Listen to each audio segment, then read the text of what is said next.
ಮಾನ್ಯ ಅಧ್ಯಕ್ಷರೇ,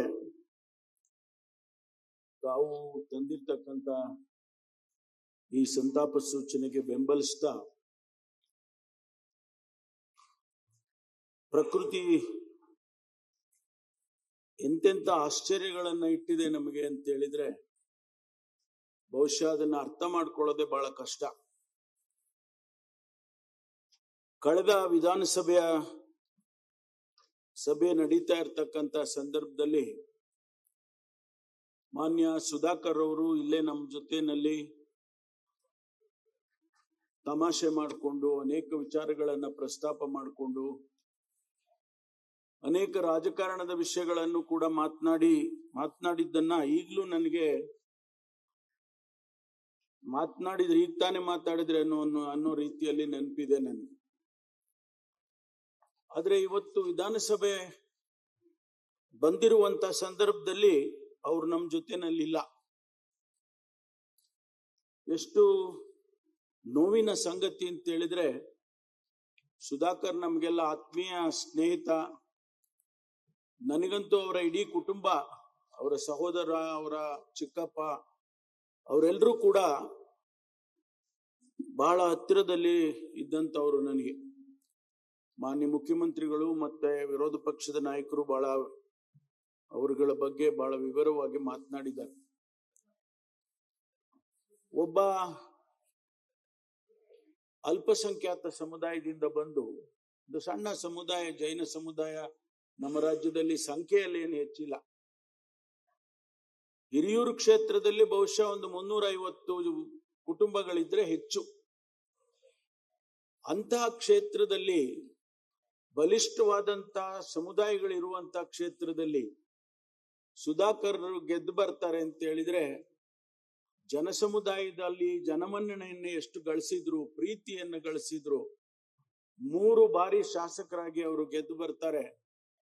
ನಮಗೆಲ್ಲರಿಗೂ ಕೂಡ ಒಂದು ರೀತಿಯಲ್ಲಿ ರಾಜಕಾರಣದಲ್ಲಿ ಹೇಗಿರ್ಬೇಕು ಅನ್ನೋದನ್ನ ಬಹುಶಃ ಅವರ ನಡತೆ ತೋರಿಸುತ್ತೆ ಅಂತೇಳಿ ನಾನು ಅಂದ್ಕೊಳ್ತೇನೆ. ನನಗಂತೂ ಬಹಳ ನೋವಾಗಿದೆ. ಬಹಳ ಅವರಲ್ಲಿ ಅನೇಕ ಒಳ್ಳೆಯ ಗುಣಗಳು ನಾವು ನೋಡ್ತಾ ಇದ್ದಿದ್ದು.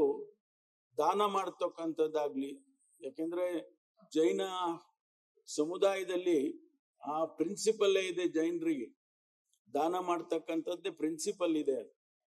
ಅದನ್ನ ಬಹಳ ಚೆನ್ನಾಗಿ ಅವರು ಫಾಲೋ ಅಪ್ ಮಾಡ್ಕೊಂಡು ಬಂದಂತವ್ರು.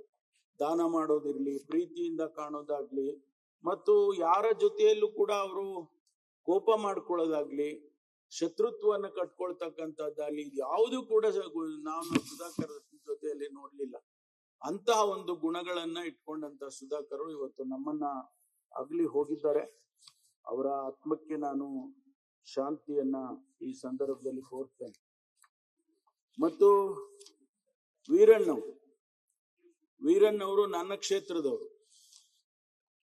ನನ್ನ ಕ್ಷೇತ್ರದಿಂದ ಅವರು 7ನೇ ವಿಧಾನಸಭೆಗೆ 8ನೇ ವಿಧಾನಸಭೆಗೆ ಆರಿಸಿ ಬಂದಂತವ್ರು. ಅದು ಜನರಲ್ ಕಾನ್ಸ್ಟಿಟ್ಯೂನ್ಸಿ ಆಗಿದ್ದಂಥದ್ದು.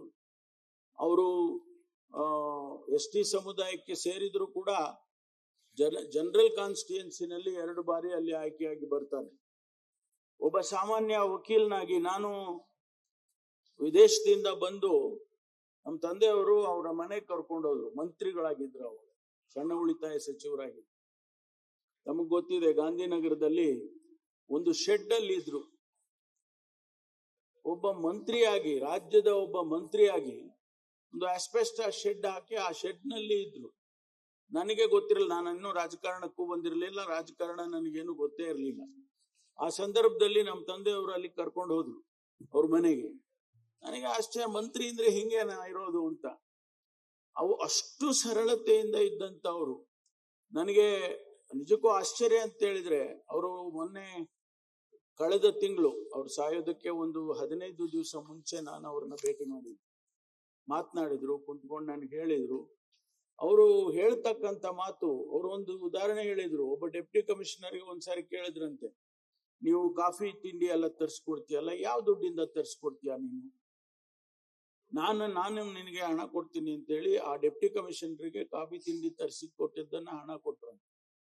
ಅಂತಹ ಒಂದು ಸರಳ ಜೀವನವನ್ನ ನಡೆಸಿದಂತ ವೀರಣ್ಣವರು ನಮ್ಮಲ್ಲಿ ಅನೇಕ ಸಾಕ್ಷಿಗುಡ್ಡೆಗಳನ್ನ ಬಿಟ್ಟಿದ್ದಾರೆ.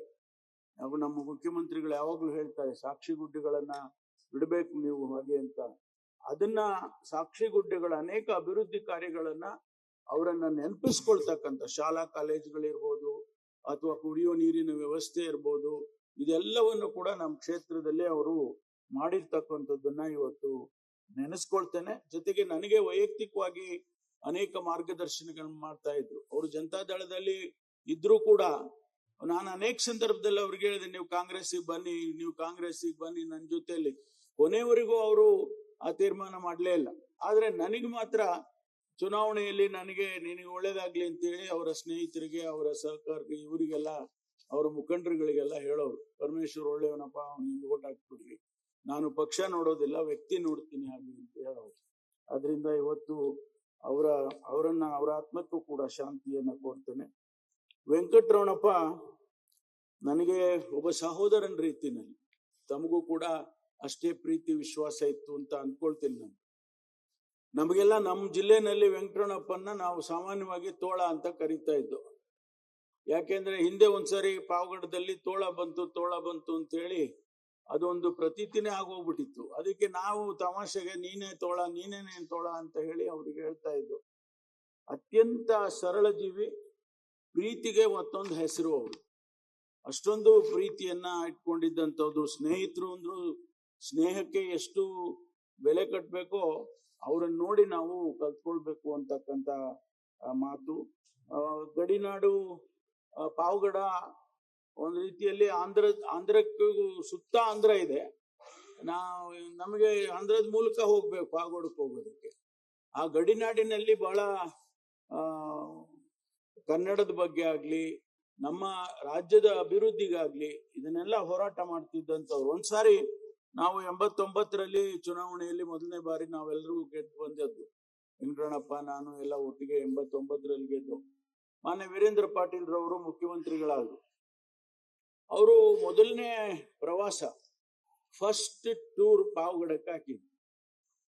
ಪಾವಗಡಕ್ಕೆ ಹಾಕಿದ್ರೆ ನಾವೆಲ್ಲ ಏನು ಇಷ್ಟೊಂದು ಇದು ಅಂತ ಹೇಳಿದ್ರೆ, ಇವರು ಪಾವಗಡದ ವೆಂಕಟರಮಣಪ್ಪ ಹೋಗಿ ಕೇಳ್ಕೊಂಡ್ಬಿಟ್ಟಿದ್ದಾನೆ, ನೀವು ಬರ್ಲೇಬೇಕು ಸ್ವಾಮಿ, ನಿಮ್ಗೆ ಬಹಳ ಒಳ್ಳೇದಾಗುತ್ತೆ, ಅಲ್ಲಿ ಶನಿಮಾತ್ಮನ್ ಟೆಂಪಲ್ ಇದೆ, ಆ ಶನಿದೇವರು ನಿಮಗೆಲ್ಲ ಆಶೀರ್ವಾದ ಮಾಡ್ತಾನೆ, ನೀವು ಬರ್ಬೇಕು ಅಂತ ಹೇಳಿ ಕರ್ಕೊಂಡು ಬಂದು. ಕಾರಣ ಆಮೇಲೆ ಗೊತ್ತಾಯ್ತು ನಮ್ಗೆ, ಕುಡಿಯೋ ನೀರಿಗೆ ನಾಗಲ್ಮಡಿಕೆಯಿಂದ ಪಾವಗಡದ ಟೌನಿಗೆ ಕುಡಿಯೋ ನೀರಿಗೆ ಯೋಜನೆಯನ್ನ ಮಾಡೋದಿಕ್ಕೆ, ಅದಕ್ಕೆ ಅಡಿಗಲ್ ಹಾಕೋದಕ್ಕೆ ಮುಖ್ಯಮಂತ್ರಿಗಳು ಬಂದ್ರು ಅಂತೇಳಿ. ಅಷ್ಟೊಂದು ತಮ್ಮ ಕ್ಷೇತ್ರಕ್ಕೆ, ತಮ್ಮ ಜನಕ್ಕೆ ಕೆಲಸ ಆಗ್ಬೇಕು ಅಂತೇಳಿ ಹೋರಾಟ ಮಾಡ್ತಿದ್ದಂತ ವ್ಯಕ್ತಿ. ನನಗಂತೂ ವೈಯಕ್ತಿಕವಾಗಿ ಬಹಳ ನಷ್ಟ ಆಗಿದೆ ಅಂತ ಹೇಳಿ ನಾನು ಈ ಸಂದರ್ಭದಲ್ಲಿ ಹೇಳೋದಕ್ಕೆ ಬಯಸ್ತೀನಿ. ಅವ್ರ ರಿಟೈರ್ಮೆಂಟು ಮಗನಿಗೆ ನಾವೆಲ್ಲ ಆಯ್ತಪ್ಪ ನಿನ್ ವಯಸ್ಸಾಯ್ತು, ವೆಂಕಟೇಶನ್ಗೆ ಕೊಟ್ಬಿಡು, ಟಿಕೆಟ್ ಕೊಟ್ಟು ಅವನ್ ಗೆದ್ಕೊಳ್ಳಿ ಅಂತ ಹೇಳಿ, ಅದೇ ರೀತಿ ವೆಂಕಟೇಶನ್ಗೆ ಟಿಕೆಟ್ ಕೊಟ್ಟು ವೆಂಕಟೇಶನ್ ಗೆದ್ಸ್ಕೊಂಡು ತಾನು ತೋಟದಲ್ಲಿ ಸೇರ್ಕೊಂಡ್ಬಿಟ್ರು. ಆದ್ರೆ ವೆಂಕಟೇಶನ್ ರಾಜಕೀಯ ಮಾಡ್ತಿರ್ಲಿಲ್ಲ, ಮಾಡ್ತಾ ಇದ್ದಿದ್ದೆ ವೆಂಕಟರಮಣಪ್ಪ ಎಲ್ಲಿವರೆಗೆ ರಾಜಕಾರಣ ಮಾಡಿ ವೆಂಕಟೇಶನ್ಗೆ ಧೈರ್ಯ ಕೊಟ್ಟಿದ್ರು, ಅಲ್ಲಿವರೆಗೂ ವೆಂಕಟೇಶ್ ಶಕ್ತಿ ಆಗಿ ಇರ್ತಕ್ಕಂಥದ್ದು. ಈಗ ನಾನು ವೆಂಕಟೇಶ್ಗೆ ಹೇಳ್ತೀನಿ, ನೋಡಪ್ಪ, ನಿನಗೆ ಆ ಶಕ್ತಿ ಕೊಡೋರು ಯಾರಿಲ್ಲ, ನೀನೇ ಇವತ್ತು ಓಡಾಡ್ಬೇಕು ಅಂತಕ್ಕಂಥ ಮಾತನ್ನ ಆಗಾಗ್ಗೆ ನಾನು ಹೇಳ್ತಾ ಇರ್ತೀನಿ. ಹಾಗಾಗಿ ವೆಂಕಟರಮಣಪ್ಪನವರು ಇವತ್ತು ನಮ್ಮನ್ನ ಹಗಲಿ ಹೋಗಿದ್ದಾರೆ, ಅವರ ಆತ್ಮಕ್ಕೆ ಶಾಂತಿಯನ್ನ ಕೋರ್ತೇನೆ. ರಾಮಚಂದ್ರೇಗೌಡರು ನನಗೆ ಬಹಳ ಪರಿಚಿತರಾಗಿದ್ದಂಥವ್ರು. ಅವರು ಭಾರತೀಯ ಜನತಾ ಪಾರ್ಟಿಯಲ್ಲಿದ್ರು ಕೂಡ, ಅವರು ಮೆಡಿಕಲ್ ಎಜುಕೇಶನ್ ಮಿನಿಸ್ಟರ್ ಇದ್ದಾಗ ನಾವೆಲ್ಲ ಬಹಳ ಅವ್ರ ಹತ್ರ ಹೋಗ್ತಾ ಇದ್ವು. ಅನೇಕ ಕಾಲೇಜುಗಳ ವಿಚಾರದಲ್ಲಿ ಅವ್ರ ಹತ್ರ ಹೋದಾಗ ಬಹಳ ಪ್ರೀತಿಯಿಂದ ಕಾಣ್ತಿದ್ದಂಥವ್ರು. ಮತ್ತು ಒಂದು ಸಾರಿ ನನಗೆ ವಿಧಾನ ಪರಿಷತ್ನಲ್ಲಿ ಅದು ಯಾವುದೋ ಒಂದು ವಿಚಾರವನ್ನ ಪ್ರಸ್ತಾಪ ಮಾಡಿದ್ರು. ಮಂತ್ರಿಗಳು ಸರಿಯಾದ ಉತ್ತರ ಕೊಡ್ಲಿಲ್ಲ. ಅವ್ರಿಗೆ ಎಷ್ಟು ಕೋಪ ಬಂತು ಅಂತ ಹೇಳಿದ್ರೆ, ಕುರ್ಚಿ ಮೇಲೆ ನಿಂತ್ಕೊಂಡ್ಬಿಟ್ರು, ಚೇರ್ ಮೇಲೆ ನಿಂತ್ಕೊಂಡು ಅವರು ಪ್ರತಿಭಟನೆ ಮಾಡಿ, ಅವರು ಮತ್ತೆ ಅದಕ್ಕೆ ಸರಿಯಾದ ಉತ್ತರ ತಗೊಳ್ಳೋ ತನಕ ಬಿಡ್ಲೇ ಇಲ್ಲ. ಅಂದ್ರೆ ಯಾವುದಾದ್ರೂ ಒಂದು ವಿಷಯವನ್ನ ಅವರು ಹಿಡ್ಕೊಂಡ್ರೆ ಅದಕ್ಕೆ ಏನೇ ಆದ್ರೂ ಕೂಡ ಅದಕ್ಕೆ ಕೊನೆಗಾಣಿಸ್ತಕ್ಕಂಥ ವ್ಯಕ್ತಿತ್ವ ಅವರಲ್ಲಿ ಇತ್ತು, ಅಂದ್ರೆ ಹೋರಾಟದ ಮನಸ್ಥಿತಿ ಅವರಲ್ಲಿ ಇತ್ತು ಅನ್ನೋದನ್ನ ಅದು ತೋರಿಸುತ್ತೆ. ಅವರು ಇವತ್ತು ನಮ್ಮನ್ನ ಹಗಲಿ ಹೋಗಿದ್ದಾರೆ. ಮತ್ತು ಶ್ರೀನಿವಾಸಯ್ಯನವರು ಅವರು 7ನೇ ವಿಧಾನಸಭೆ 8ನೇ ವಿಧಾನಸಭೆಯಲ್ಲಿ ಅವ್ರದ್ದು ನೋಡಿ ಒಂದು ಸ್ಪೆಷಾಲಿಟಿ. ನಾವೆಲ್ಲ ಶಾಸಕರು ಒಬ್ಬೊಬ್ಬರದು ಒಂದೊಂದು ಸ್ಪೆಷಾಲಿಟಿ ಇರುತ್ತೆ. ಕುಡಿಯೋ ನೀರಿಗೆ ಆದ್ಯತೆ. ಕೋಲಾರದಂತ ಜಿಲ್ಲೆಯಲ್ಲಿ ಅತಿ ಹೆಚ್ಚು ಬೋರ್ವೆಲ್ಗಳನ್ನ ಯಾರಪ್ಪ ಕೊರೆಸಿದ್ದು ಅಂದ್ರೆ ಶ್ರೀನಿವಾಸಯ್ಯನವರು. ಯಾಕೆಂದ್ರೆ ಕುಡಿಯೋ ನೀರು ಇವತ್ತಿಗೆ ಸ್ವಲ್ಪ ಉತ್ತಮ ಆಗಿರ್ಬೋದು ಕೋಲಾರದಲ್ಲಿ, ಕೆಸಿ ವ್ಯಾಲಿ ಅವೆಲ್ಲ ಬಂದ ಮೇಲೆ. ಆದ್ರೆ ಅವತ್ತಿನ ದಿವಸ ಕುಡಿಯೋ ನೀರಿಗೆ ಎಷ್ಟು ಕಷ್ಟ ಇತ್ತು ಅಂತಕ್ಕಂಥದ್ದು. ಅದೇ ರೀತಿ ಪುಟ್ಟರಂಗನಾಥ್ ಅವರು 67ರಲ್ಲಿ ಬೇಲೂರು ಕ್ಷೇತ್ರದಿಂದ ಗೆದ್ದು ಬಂದಂತವ್ರು. ಅವರು ಕೂಡ ಇವತ್ತು ನಮ್ಮನ್ನ ಅಗಲಿದ್ದಾರೆ. ಸೈಯದ್ ಯಾಸೀನ್ ರವರು ನಮ್ಮ ಹಿರಿಯ ರಾಜಕಾರಣಿಗಳು, ನಮ್ಗೆಲ್ರಿಗೂ ಅತ್ಯಂತ ಆತ್ಮೀಯರಾದಂತ ಜಾಫರ್ ಶರೀಫ್ ಅವರ ಅಳಿಯ ಅನ್ನೋದಕ್ಕಿಂತ ಹೆಚ್ಚಾಗಿ ಒಬ್ಬ ಒಳ್ಳೆಯ ಸ್ನೇಹಿತ. ನಮ್ಮ ಜೊತೆಯಲ್ಲಿ ನಾವೆಲ್ಲ 89ರಲ್ಲಿ ಬಂದ್ರೆ ಅವರು 99ರಲ್ಲಿ ವಿಧಾನಸಭೆಗೆ ಪ್ರವೇಶ ಮಾಡ್ತಾರೆ ಮತ್ತು 2008ರಲ್ಲೂ ಕೂಡ ಅವರು ಗೆದ್ದು ಬರ್ತಾರೆ. ಬಹಳ ಸ್ನೇಹಕ್ಕೆ, ಸರಳತೆಗೆ, ಸಜ್ಜನಿಕೆಗೆ ಉದಾಹರಣೆಯನ್ನ ಕೊಟ್ಟಂತ ವ್ಯಕ್ತಿತ್ವ. ಅದೇ ರೀತಿ ಶ್ರೀನಿವಾಸನ್ ಅವರು ಯಲಹಂಕ ಕ್ಷೇತ್ರದಿಂದ ಒಂದೇ ಬಾರಿ ಗೆದ್ದಿದ್ದಾರೆ. ಅವರು ಟ್ರಾನ್ಸ್ಪೋರ್ಟ್ ಸಂಸ್ಥೆಯ ಮಾಲೀಕರಾಗಿ ಅವರು ರಾಜಕಾರಣ, ಅನಂತರ ರಾಜಕಾರಣವನ್ನ ಬಿಟ್ಟಂತವ್ರು. ಚಂದ್ರಶೇಖರಪ್ಪನವರು ಕೂಡ ವೃತ್ತಿಯಲ್ಲಿ ಕೃಷಿಕರಾಗಿದ್ರು ಕೂಡ ರಾಜಕಾರಣದಲ್ಲಿ ನಗರಸಭೆ ಅಧ್ಯಕ್ಷರಾಗಿ ಮತ್ತು ಶಾಸಕರಾಗಿ ಅನೇಕ ಜನಪರವಾದಂತ ಕೆಲಸಗಳನ್ನ ಮಾಡಿದಂತವರು ಚಂದ್ರಶೇಖರಪ್ಪನವರು. ವೆಂಕಟಾಚಲಯ್ಯನವರು ನನಗೆ ನಾವೆಲ್ಲ ಚಿಕ್ಕಬಳ್ಳಾಪುರ ಕ್ಷೇತ್ರಕ್ಕೆ ಸೇರ್ತಾ ಇದ್ದಾಗ, ಚಿಕ್ಕಬಳ್ಳಾಪುರ ಪಾರ್ಲಿಮೆಂಟ್ ಕ್ಷೇತ್ರಕ್ಕೆ ದೊಡ್ಡಬಳ್ಳಾಪುರ, ಮಧುಗಿರಿ, ಕೊರಟಗೆರೆ, ಇದೆಲ್ಲ ಗೌರಿಬಿದನೂರು ಇದೆಲ್ಲ ಸೇರ್ತಾ ಇತ್ತು. ಆಗ ನಮಗೆ ಬಹಳ ಪರಿಚಯ ಆದಂತವ್ರು, ಬಹಳ ಒಂದು ಸರಳ ವ್ಯಕ್ತಿತ್ವದ ವ್ಯಕ್ತಿ ವೆಂಕಟಾಚಲಯ್ಯನವರು.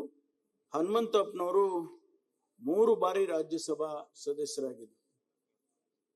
ಅವರು ನನಗೆ ಸಂಬಂಧಿ ಕೂಡ ಆಗ್ಬೇಕು. ಅವರು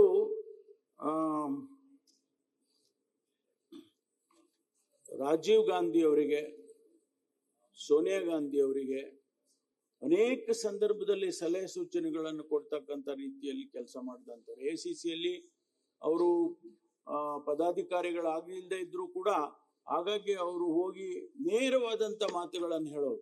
ಯಾರು ಹೇಳೋದಕ್ಕೆ ಅಂಜುತ್ತಾರೆ, ಯಾರಾದ್ರೂ ಹೋಗಿ ಅವ್ರಿಗೆ ಅಂತ ದೊಡ್ಡವ್ರಿಗೆ ಹೇಳ್ಬೇಕು ಅಂದಾಗ ಒಂದಿಷ್ಟು ಅಂಜಿಕೆ ಇರ್ತದೆ ಅಂತ. ಆದ್ರೆ ಅವರಿಗೆ ಯಾವ ಅಂಜಿಕೆಯೂ ಇಲ್ಲ, ಇದ್ದದ್ದನ್ನ ಇದ್ದಂಗೆ ಸ್ಪಷ್ಟವಾಗಿ ಹೇಳ್ತಕ್ಕಂಥ ವ್ಯಕ್ತಿತ್ವ. ರಾಜ್ಯದಲ್ಲೂ ಕೂಡ ಅನೇಕ ಮುಖ್ಯಮಂತ್ರಿಗಳಿಗೆ ಅನೇಕ ಸಲಹೆಗಳನ್ನ ಆ ಸಂದರ್ಭದಲ್ಲಿ ಕೊಟ್ಟಂತವ್ರು. ಅವರು ರಾಜ್ಯದ ಯೋಜನಾ ಮಂಡಳಿಯ ಉಪಾಧ್ಯಕ್ಷರಾಗಿ ಕೆಲಸ ಮಾಡಿದ್ರು. ರಾಷ್ಟ್ರೀಯ SC/ST ಕಮಿಷನ್ ಅಧ್ಯಕ್ಷರಾಗಿ ಕೆಲಸ ಮಾಡಿದ್ರು. ಅವರು ಕೂಡ ನಮ್ಮನ್ನ ಅಗಲಿದ್ದಾರೆ. ಅವರ ಆತ್ಮಕ್ಕೆ ಶಾಂತಿಯನ್ನ ಕೋರ್ತೇನೆ. ಅದೇ ರೀತಿ ಇವತ್ತು ಮುಖ್ಯಮಂತ್ರಿಗಳು ಮತ್ತು ವಿರೋಧ ಪಕ್ಷದ ನಾಯಕರು ಮತ್ತು ನಮ್ಮ ಸುರೇಶ್ ಬಾಬು ಎಲ್ಲರೂ ಮಾತನಾಡಿದ್ರು. ಶ್ರೀಮತಿ ಜಾನಕಿ ಅವರು ಬಗ್ಗೆ ಎಷ್ಟು ಮಾತಾಡಿದ್ರು ಕಡಿಮೆ. ಅಧ್ಯಕ್ಷರೇ, ಸಂಗೀತಕ್ಕೆ ಯಾವ ಜಾತಿ ಭೇದ ಮತ್ತು ಧರ್ಮ, ಆಮೇಲೆ ಬಣ್ಣ, ಸಾವು ಕೂಡ ಇಲ್ಲ. ನೋಡಿ ಎಷ್ಟು ಹೇಗಿದೆ ನಮ್ಮ ಪ್ರಕೃತಿಯ ನಿಯಮ ಅಂತ ಹೇಳಿದ್ರೆ, ಆ ಸಂಗೀತ ಎಲ್ಲರಿಗೂ ಬರೋದಕ್ಕೆ ಸಾಧ್ಯ ಇಲ್ಲ. ಅದು ಒಂದು ಟ್ಯಾಲೆಂಟ್, ಅದು ದೇವರು ಕೊಟ್ಟಂತ ವರ. ಅದು ಅವರಿಗೆ ಆ ದೇವರು ಕೊಟ್ಬಿಟ್ಟ. ಸುಮಾರು 48,000 ಹಾಡುಗಳನ್ನ ಒಬ್ಬ ವ್ಯಕ್ತಿ ಹಾಡ್ತಾರೆ ಅಂತ ಹೇಳಿದ್ರೆ ಅದು ಏನು ಒಂದು ರೀತಿ ವಿಸ್ಮಯ. ಅದು ಯಾರಿಗೂ ಕೂಡ ಅದು ಮಾಡೋದಕ್ಕೆ ಸಾಧ್ಯ ಆಗದೆ ಇರ್ತಕ್ಕಂಥದ್ದು. ಅದರಲ್ಲಿ 20 ಭಾಷೆಗಳಲ್ಲಿ ಮಾಡಿದ್ದಾರೆ. 20 ಭಾಷೆಗಳಲ್ಲಿ 48,000 ಹಾಡುಗಳನ್ನ ಹಾಡ್ತಾರೆ ಅಂತ ಹೇಳಿದ್ರೆ ಅವರನ್ನ ಯಾವ ರೀತಿ ನಾವು ವಿವರಣೆ ಮಾಡಬೇಕು, ಬಣ್ಣಿಸ್ಬೇಕು ನಮ್ಗೆ ಗೊತ್ತಾಗೋದಿಲ್ಲ. ಆದ್ರಿಂದ ಅವರಿಗೆ ಅತ್ಯಂತ ಗೌರವದಿಂದ ನಾನು ಅವರ ಆತ್ಮಕ್ಕೆ ಶಾಂತಿಯನ್ನ ಕೋರ್ತೇನೆ. ಅದೇ ರೀತಿ ಆಶಾ ಭೋನ್ಸ್ಲೆ ಅವರು ಅದೇ ಸಾಲಿಗೆ ಬಂದವರು. ಅವರು 20 ಭಾಷೆನಲ್ಲಿ ಆಡಿದ್ದಾರೆ. ಅವರು 48,000 ಆಡಿದರೆ, ಇವರು 18,000 ಆಡಿದ್ದಾರೆ. ಇಂಟರ್ನ್ಯಾಷನಲಿ ರಷ್ಯನ್ ಭಾಷೆಯಲ್ಲಿ ಕೂಡ ಆಡಿದ್ದಾರೆ, ಲೆಕ್ಕ ಹಾಕೋದು. ರಷ್ಯನ್ ಭಾಷೆಯಲ್ಲಿ ಕೂಡ ಹಾಡಿದ್ದಾರೆ. ಅಂತ ಒಂದು ನಾನು ಹೇಳಿದಾಗೆ ಸಂಗೀತಕ್ಕೆ ಸಾವಿಲ್ಲ. ಅವರು ಕೂಡ ಇವತ್ತು ನಮ್ಮನ್ನ ಆಗ್ಲಿ ಹೋಗಿದ್ದಾರೆ. ಇವತ್ತು ಕೊನೆಯದಾಗಿ ನಮ್ಮ ಶ್ರೀಮತಿ ಚೆನ್ನಮ್ಮನವರು ಎಲ್ಲರೂ ಹೇಳಿದ್ರು, ಅವರ ವ್ಯಕ್ತಿತ್ವದ ಬಗ್ಗೆ ಎಲ್ಲರೂ ಹೇಳಿದ್ರು. ಒಬ್ಬ ಮಹಿಳೆ ಭಾರತೀಯ ನಾರಿ ಹೇಗಿರ್ಬೇಕು ಅಂತಕ್ಕಂಥ ಉದಾಹರಣೆ ಇಲ್ಲಿ ಸಿಗುತ್ತೆ ನಮ್ಗೆ. ಎಲ್ಲರನ್ನೂ ಅತ್ಯಂತ ಪ್ರೀತಿ, ಅದರಲ್ಲೂ ರಾಜಕಾರಣಿಗಳ ಮನೆಯಲ್ಲಿ ರಾಜಕಾರಣಿಯ ಶ್ರೀಮತಿಯಾಗಿ ಇರ್ತಕ್ಕಂಥದ್ದು ಇದೆಯಲ್ಲ, ಅದರಲ್ಲಿ ಅವರಿಗೆ ಎಷ್ಟು ಹೊಗಳಿದ್ರು ಕೂಡ ನಾವು ಸಾಲದು. ಅದಕ್ಕಾಗಿ ಅವರನ್ನ ಅನ್ನಪೂರ್ಣೆ ಅಂತ ಕೂಡ ಕರೆದು ಬಿಟ್ಟಿದ್ದಾರೆ.